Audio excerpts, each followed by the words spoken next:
તીર્થક્ષેત્રનો મહિમા બાલાચડી જામનગર બાજુમાં આવેલું સ્થિત બાલાચડીનો હું મહિમા તમને કહું છું કે અહીંયા બાલાચડી તીર્થક્ષેત્રની અંદર અહીંયા ભગવાન દ્વારકાધીશ પધારેલા. અહીંયા પાંડવોના 5 દીકરાઓના આત્માઓની મુક્તિ આ ભૂમિ ઉપર મળેલી.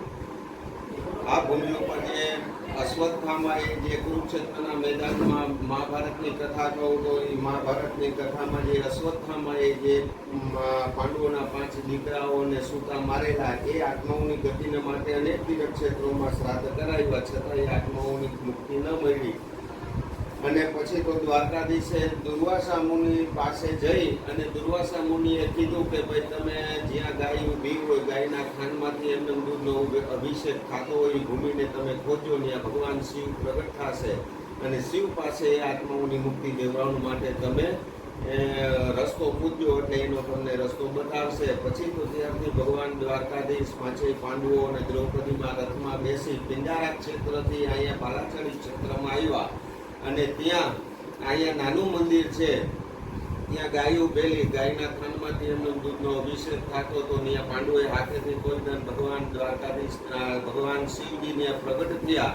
અને પછી તો શિવજીનું સ્વરૂપ શાંત કરવાને માટે આ ભૂમિ ઉપર ભગવાન દ્વારકાધીશે અનેક સ્તુતિઓ કરેલી. જેવું સ્વરૂપ શાંત થયું એવું વરદાન માંગવાનું કીધું ત્યારે ભગવાન દ્વારકાધીશ કહે કે ભાઈ આ પાંડવોના 5 દીકરાઓના આત્માઓની મુક્તિ નથી મળી, તો એ આત્માઓની મુક્તિ મળે એવો અમને કંઈક રસ્તો બતાડો. ત્યારે શિવજી એવું વરદાન આપ્યું કે અહીંયા જા તારા 5 પાંડવો જ નહીં પણ કોઈ પણ સાંસારિક જીવ અહીંયા મારી ભૂમિ ઉપર આવી એ નામનું પિંડદાન કરશે, તર્પણ કરશે, કોઈ પણ પ્રકારની વિધિ વિધાન કરશે એટલે આત્માઓની મુક્તિ હું આપીશ એવું ભગવાન શિવજીનું આ ભૂમિને વરદાન આપી. શિવજીએ પોતાનું સ્વરૂપે લિંગની અંદર પધરાવી અને લિંગની પહેલી પૂજા ભગવાન દ્વારકાધીશે કરેલી. અને દ્વારકાધીશને એમ થયું કે હું અહીંયા છે આવ્યો છું તો મારે આ ભૂમિને પાવન કરવી જોઈએ. થોડાક ડગલા આગળ આવી ભગવાન શિવજીની સ્તુતિ કરતા કરતા ભગવાન દ્વારકાધીશના જમણા ચરણના અંગૂઠામાંથી એક ઉપર પૂછ્યું જે કાલાંતરે પારસ પીપળો થયો. આપણા સૌરાષ્ટ્રમાં 2 જ પ્રાચીન પીપળા, એક સોમનાથ પ્રાચીનો પીપળો જ્યાં ભગવાન દ્વારકાધીશ આ જગતની લીલા સમેટી અને ભગવાન પોતાના ધામમાં ગયા, અને બીજો પીપળો અહીંયા બાલાચડીનો પ્રગટ કરી અને આ પીપળાને ભગવાન દ્વારકાધીશે વરદાન આપ્યું કે મારા પીપળે કોઈ પણ પિતૃ નિમિત્તે પાણી રહેશે એટલે જ્યાં હું પણ એ આત્માઓને શાંતિ આપીશ, ગતિ આપીશ. પછી તો પાંડવો આ ભૂમિ ઉપર આવી એના પિતૃઓ આ બાળકોના નિમિત્તે શ્રાદ્ધ કરાવ્યા, પિંડદાન કરાવ્યું અને વિધિ વિધાન પૂરી થઈ ગઈ. એવી આકાશમાંથી 5 દિવ્ય આત્માઓ આવી અને ભગવાન દ્વારકાધીશે 5 આત્માઓને પાંડવોને દર્શન કરાવ્યા અને 5 આત્માઓએ આશીર્વાદ આ ભૂમિનો આશીર્વાદ આપ્યા કે આ ભૂમિ ઉપર જેવી અમારા આત્માની શાંતિ મળી એવી આ ભૂમિ ઉપર આવનાર દરેક જીવાત્માને શાંતિ મળે, મુક્તિ મળે આવા આશીર્વાદ આપી 5 દિવ્ય આત્માઓ ભગવાનના ધામમાં ગયા છે. સૌથી પહેલા અહીંયા પાંડવોના 5 દીકરાઓના આત્માઓની મુક્તિ મળેલી. ત્યારથી આ ભૂમિનું નામ શાસ્ત્રમાં બાલ્યાસ્થળી એવું નામ કહ્યું છે. આ બાલ્યાસ્થળીનો મહિમા મહાભારતમાં લખેલો છે, વૈવસ્વત પુરાણમાં છે અને ભાગવતજીમાં પણ આ ભૂમિનો મહાત્મય છે.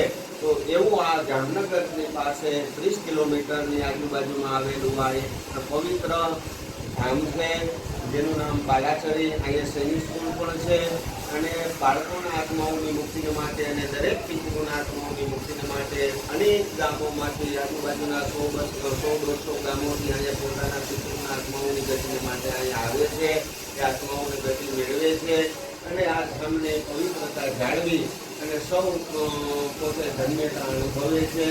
મહાદેવ હર, જય બાળેશ્વર હોય કે જે અહીંયા પિતૃ શ્રાદ્ધ કરવા આવે છે તર્પણ કરવા એનો મોક્ષ અને મળી જાય છે.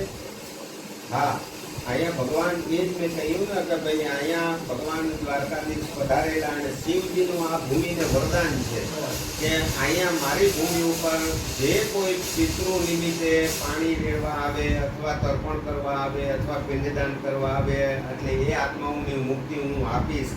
જ્યાંથી આ ભૂમિનું વરદાન આપું છું. ભગવાન શિવજીને આ ભૂમિનું વરદાન છે કે અહીંયા જે કોઈ એના પિતૃ શ્રદ્ધાથી પિતૃ કાર્ય કરવા આવે એ આત્માઓની ગતિ મળે છે, આત્માઓની મુક્તિ મળે છે. હવે જામનગરની બાજુમાં બાલાચડી ગામ આવ્યું અને ઓમ આવ્યું જોડિયા તાલુકામાં. હા. એટલે આ જોડિયા તાલુકાનો એરિયો ગણાય છે. આથી મહારાજેનું નામ શું નામ છે એ પૂરેપૂરું જણાવી દઈએ.